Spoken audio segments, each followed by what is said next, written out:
Hello, everyone, and welcome back to Diverse Thinking, Different Learning. I'm your host, Dr. Karen Wilson. Today, we are continuing a discussion about medication for the treatment of ADHD, anxiety, and depression in young people.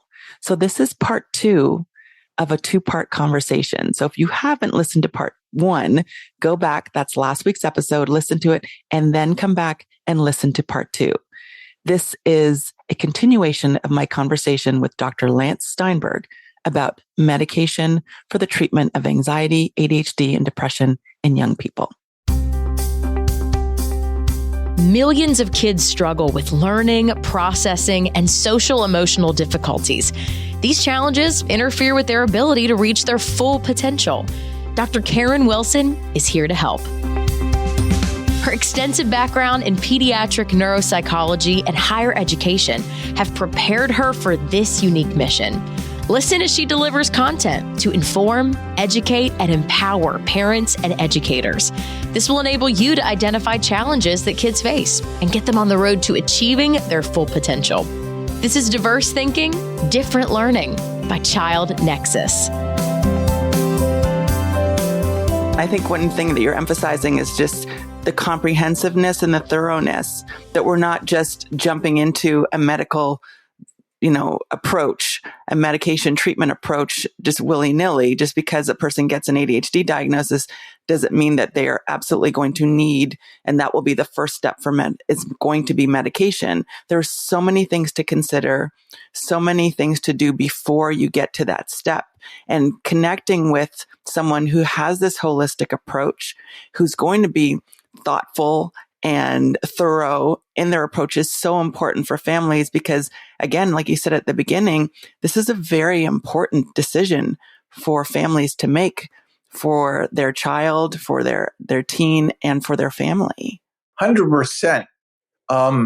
Once again, a very precise and succinct summarization of basically the last 30 minutes, okay?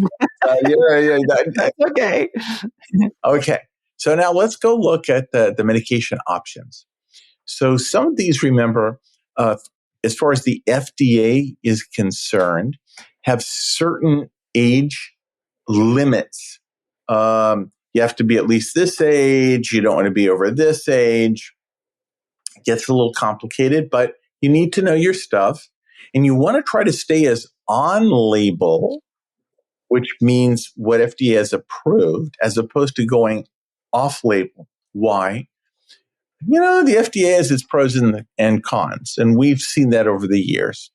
However, generally, if they okay something, in general, it means that there's been a lot of evaluation and testing looking at both the safety and the efficacy of a given medication in that specific age group. Or when we're looking at neurodiversity and some people with atypical issues, there are data that are clearly being pointed out, especially through meta-analysis. And a lot of this is much more promoted on the East Coast in the Ivies. And the IVs are very, very critical. They really help us keep on track. On the West Coast, we're a little bit more cavalier. And there's good and bad, but when I continue furthering my education, which I have OCD, just to let you know, I do 2 to 3 hours of reading every day on world literature.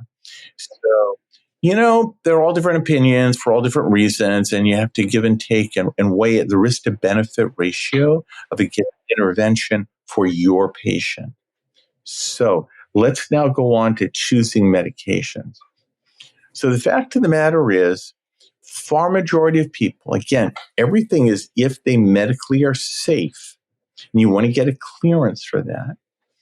If they are medically safe, stimulants, frankly, are the go-to medication, especially if there's an inattentive component,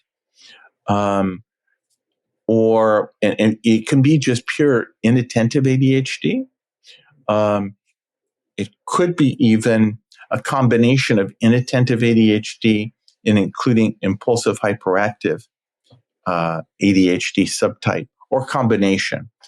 People, the far majority of people are using stimulants, and they're very big forms of stimulants. And I'll add in some of the new and improved high-tech options that we didn't realize were particularly helpful, but now they seem to be helpful. So the two major families of medications in the stimulant family, again, this is what generally you want to go to 80% of the time. And the reason is they're highly effective. I mean, not a little effective, but they're some of the most effective medications in the entire field of medicine. You can't go wrong with this stuff. This is pretty rare. There are side effects we got to look at, but you first look at stimulants generally.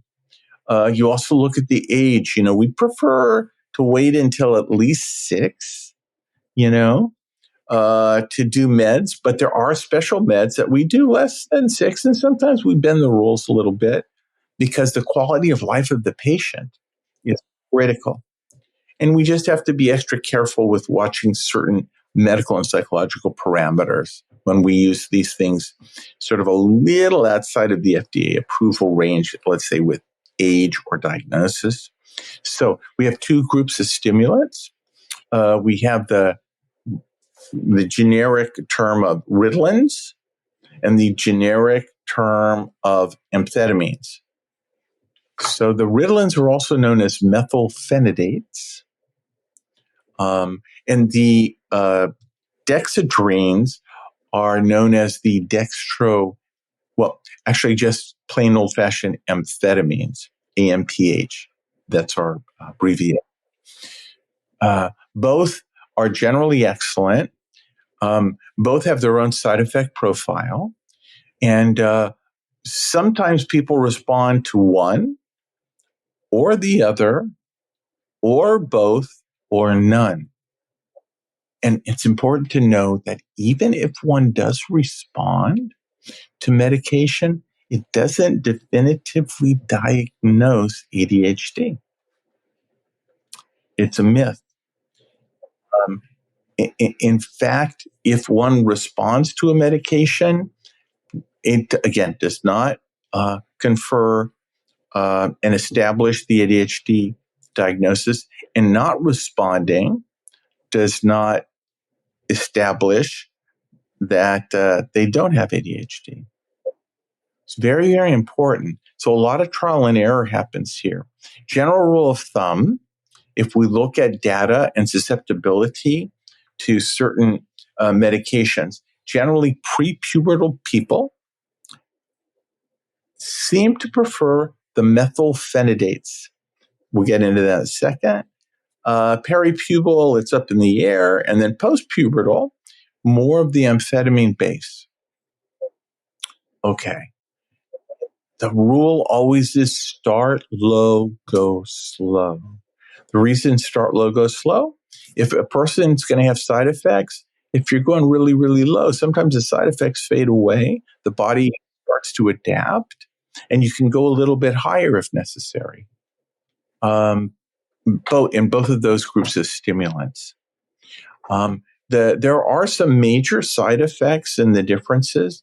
And I have people on everything. I don't combine amphetamines and Ritalin, so they're separate families of stimulants. But I'm really looking at the side effects that they may experience with the medicine. As an example, it seems as if the amphetamine-based medicines, I'm getting some examples.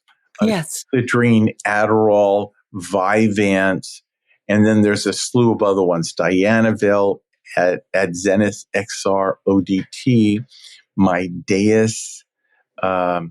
There's a gazillion of them. So those are the amphetamines. In general, they suppress the appetite a little bit more. And again, one of the tricks is you give a little bit less, and it's not as problematic. And again, these are statistically more well tolerated, more effective, more towards the post-puberty. Prior to puberty, we look at methylphenidates, also known as the Ritalins, and that would include Concerta, Medicate, Quilivant. It would include plain old-fashioned Ritalin, and then Focalin XR, all important. And you just have to understand that there are two different groups.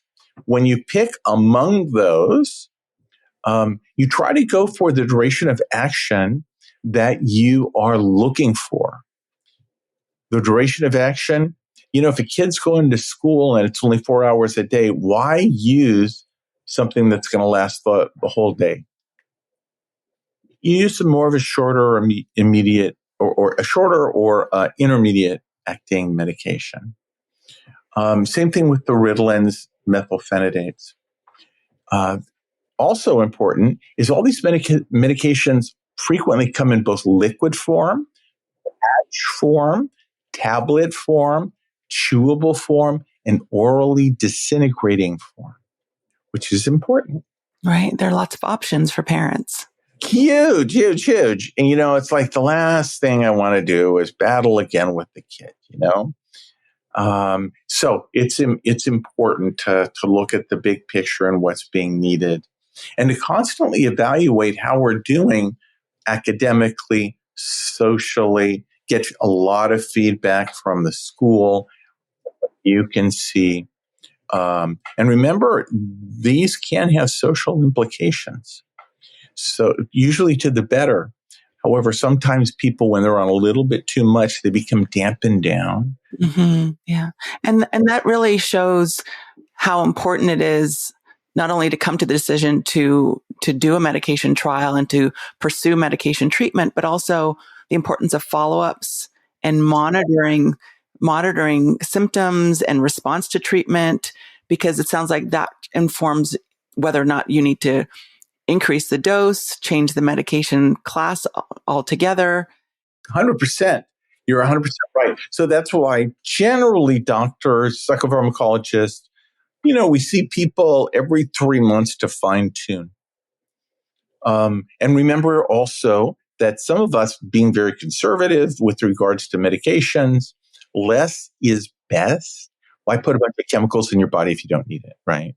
Yes, right. And that's I think parents need to hear that, because again, there's a lot of fear. There's a lot of misconceptions about medications and what it will do. And again, there's fear about starting this medication with their child. And I'm sure that there are also other things to consider when there are co-occurring conditions like tics or anxiety, because there's a fear that, is this going to make the tics worse? Is it going to increase the anxiety? And I'm sure that there are different considerations for medication when you have those co-occurring issues. 100%. And as a matter of fact, it may in fact tell us, why are we starting with stimulants?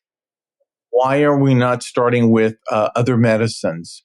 And I know our time is running out here, so I'm just going to mention a couple of ideas. So there are non-stimulant medications that are helpful. There's actually a whole group of off-label medications that are good for stimulants. And then we have all the comorbidities, and I'll get right into that in a second. So first of all, the duration of action is critical. Sometimes the medicine wears off too soon.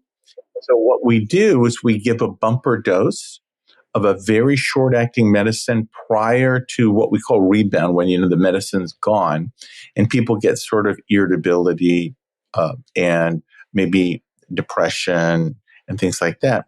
And it's only because the medicine's leaving their body. So if you give them a little bit of an itsy bitsy teeny weeny short-acting form of medication for homework, it's a great booster. Very, very helpful. Next, I would say very, very important. There are other medicines that we use sometimes if you really want work and help in ADHD, especially the inattentive. Sometimes we use non-stimulants like Strattera or Qelbree. A little bit more tricky. You got to be a little bit more careful if there's family history of bipolarity. We have other medicines that are really interesting. One is called Intuniv, and the other one is called Capfe, or Oneida, which is a different long-acting, what we call alpha adrenergic. And they're very, very good, have their own set of side effects. For impulsivity, hyperactivity, Intuniv or Capfe are particularly helpful. They are antihypertensives that generally slow down the nervous system a little bit and can be very helpful, even with, that's not FDA approved, with oppositional defiant disorder. It's a real big issue. If people have a tendency to rush through things, they're hyper. And actually, sometimes when done well, we combine a classic stimulant with one of these medications. It can be very helpful. There are off-label medicines. Famous one is Wellbutrin. And sometimes that's really, really effective. And then I'm going to get into some of the Mundo Bizarro things. And normally we use these for people over 18. Sometimes we break the rules. So these other medications for obstructive sleep apnea, OSA. And remember, we talked about apnea, sleep disorders causing. Right, yes. Okay. So it's always important to realize this. So these medicines, one is called armodafinil, also known as Nuvigil. Then there's one called Provigil, and there's a new one called Sunosi. The expense varies medication to medication. These are all very, very, very helpful, but they have very significant and unusual side effects that need to be looked at. And they all have some idiosyncratic help with regards to motivation. In fact, if I recall, Harvard uses a lot of modafinil, which is Provigil, to help motivate people. Is that cool or what? That's really interesting, especially tying it to what you were saying before about low self-concept in a lot of individuals with ADHD, because that directly impacts their motivation to work hard and to persist with things that are difficult for them. You are 100% right. So that's exactly right. So there are little niche things you can get help with. But, you know, there are specifics involved with side effects, but we do use it. And these other medicines are obstructive sleep apnea medicines that can be also very helpful. Again, you always want to go through the standard line of medications first, because these are pretty much off-label. And I'm trying to think of any other really, really critical things coming down the line. I think some of the more amazing things is there actually are stimulant patches. Nowadays, they're a little bit hard to get, but that's a real, real good option. And executive functioning capacity. Yes, please talk about that. Okay. And by the way, anytime, and I just appreciate the honor of being able to talk for Child Nexus and for you personally. You guys do incredible work. So it's a pleasure on my part. So thank you. Executive functioning capacity is one of those areas that we don't have a medicine for it yet. The hope is, maybe the ADHD medicine we're going to be using is helpful. We look at that. And there are a lot of off-label things that we use for executive functioning capacity. Frankly, the most important thing is to get on the level of the child or adult that needs help and actually teach them a mechanism to organize manage their time and to be on top of them every day. Remembering if doesn't have the wiring to innately do this, you have to constantly be on top of them to make sure that they're following through with doing it and completing it and actually working with it. And if they're having challenges, okay, what are the barriers? Yeah. And then finally, on the East Coast, they still use on rare occasions tricyclic antidepressants and even MAO inhibitors for unusual cases of ADHD. We don't do it much on the West Coast because there's a lot of medical risk with these. And there's things coming out more and more, electrical devices and all that type of thing.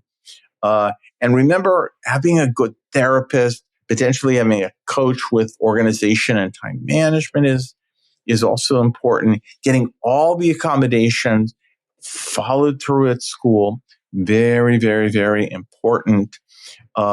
Good therapist, a team is what you really want to establish. And I would just say, give a child nexus a call. They'll help design all this stuff. Okay. Thank you for that. And, I think we've come full circle because we talked about the need to have a holistic approach when making a diagnosis, but we also need a holistic approach to intervention. And you have talked about the need for a therapist. I know you do a lot of work with CBT. We need executive functioning coaching and educational therapists to really provide students with the skills and tools that they need to manage their time, to organize, to plan, to prioritize, all of those things that, like you said, do not come innate to them. And then you also need someone, if you are considering medication and medication management is part of your treatment plan, that you have someone who, again, has a thoughtful approach, who is going to consider all of the other options, take into consideration all of the things that you've discussed, family history, medical issues, any co-occurring psychological issues, anxiety, mood, bipolar disorder. All of those things are important. And you continue to have your team work with your child, with your adolescent, as they are pursuing these treatments and going through the intervention and informing each other, because they can't work in isolation. There has to be communication from the therapist saying, hey, this is working. I'm noticing this. Maybe that informs fine tuning some of the approaches, seeing going to CBT twice a week instead of once, or increasing the amount of executive functioning support the child is getting. It just seems like that, again, that collaborative approach and communication between the team is also very important. 100%. Again, a magnificent summation of the key pearls of wisdom. Absolutely fantastic. And I know that we're right at the end of our time here, but I think one of the most interesting things that you do is not only your approach, but the fact that you are sharing this information internationally. You're taking in a lot of information.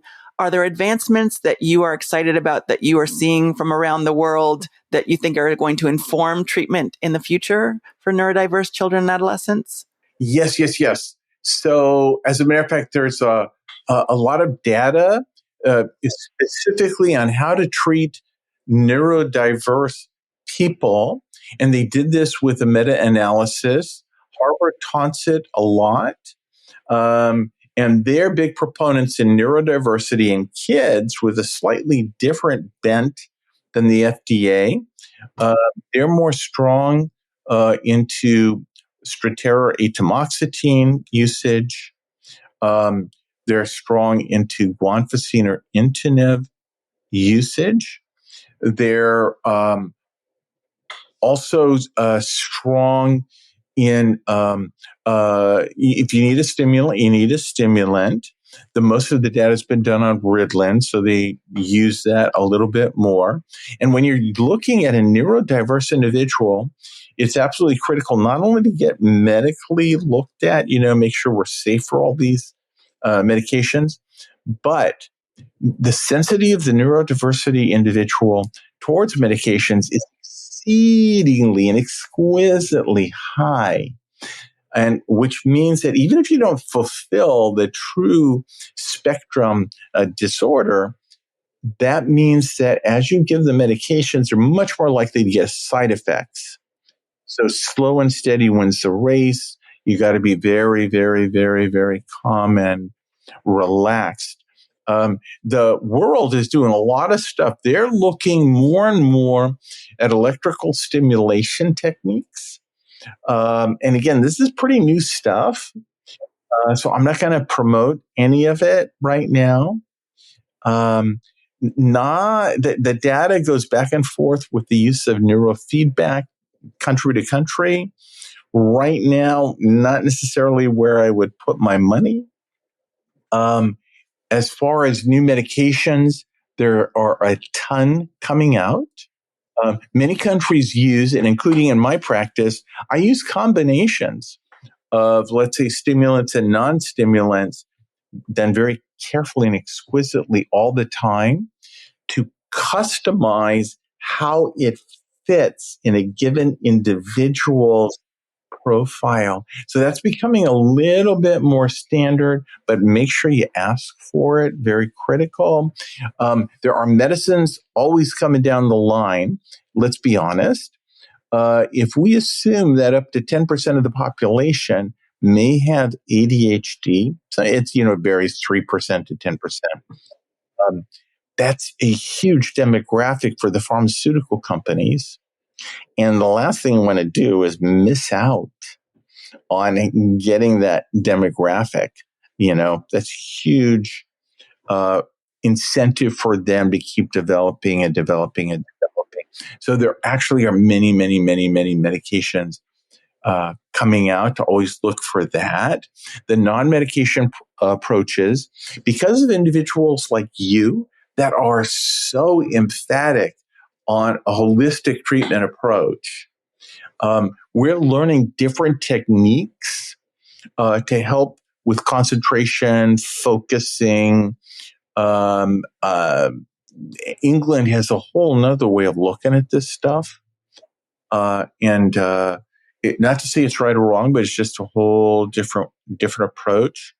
In the Europe in general, their approach to hyperactivity is like, oh, okay, have the child run an errand. Get them tired. Yeah, get them tired, and they feel okay. So lots of stuff medically. They're starting to try to adapt the electrical stimulation devices, not only direct stimulation that you can even do sometimes at home, but also other kinds of stimulation, including a thing called RTMS. They're thinking that may be helpful. I would say off the top, those are some of your primary issues. Okay. And that's really, and again, information that's so important for parents to know because they want to know what their options are. And as we know, medical science continues to evolve. But a lot of these medications, I think there's some comfort in knowing that a lot of these medications that are very effective that you described have been around for over 50 years, 60 years, when in the case of Ritalin, methylphenidate. Yes, even before World War II. Oh my goodness. Yes. We know a lot about them. Yes. So you're 100% right. As a matter of fact, we know more about them than some of and we do use SSRIs, the Prozac, Paxil, Zoloft, Luvox, Celexa as adjuncts, to this. So those have been around for a long time. And the only other thing that I just want to add to get in here in a second is one has to be very, very careful if you're going to combine, let's say, an SSRI, Prozac, Zoloft, Luvox, Celexa, etc., with stimulants, because some of them absolutely don't go together. And the majority of doctors that are writing this stuff out don't remember the specifics. And it's critical because some of the combinations can actually cause electrical abnormalities. So they need to be looking it up. That's why you just want to go to somebody very, very experienced. I always have my door open. And you are keeping up with the latest literature on everything. And I know your door is always open too. Yes, absolutely. And again, I cannot thank you enough for being here and for sharing such important information. I know this conversation has gone long, but it is an important conversation to have when you're talking about treatment for your child, your teen, or yourself. And your passion, Dr. Steinberg, and commitment to helping neurodiverse children and adolescents really shines through in your work. And I know our listeners are going to find tremendous value in this conversation. If families would like to connect with you, what is the best way for them to reach you? Okay, there's two ways. The best way is email and or office phone. Email is Steinberg, my last name, STEINBERG.practice, all lowercase, at gmail.com. So that works very, very well. And the other approach is my direct phone number, 1-818-224-3540. Wonderful. And I will be sure to put that information in the show notes. Thank you again so much for sharing your expertise and for being with me here today. Oh, an absolute honor. I appreciate it. And may everybody go forth and get a sense of hope and the ultimate in mental and physical, emotional, social, educational care. Completely agree. Thank you so much and wish the same for all of us. Thank you. Thank you. Be well. So wonderful to talk with you. You as well. Thank you so much for tuning in to another episode of Diverse Thinking, Different Learning. I hope you found this episode helpful. If you did, please share it with someone. And be sure to check out the show notes for additional resources. Thanks again for listening. Until next time, take care. Thanks for listening to Diverse Thinking, Different Learning by Child Nexus. For more resources, visit us online at childnexus.com.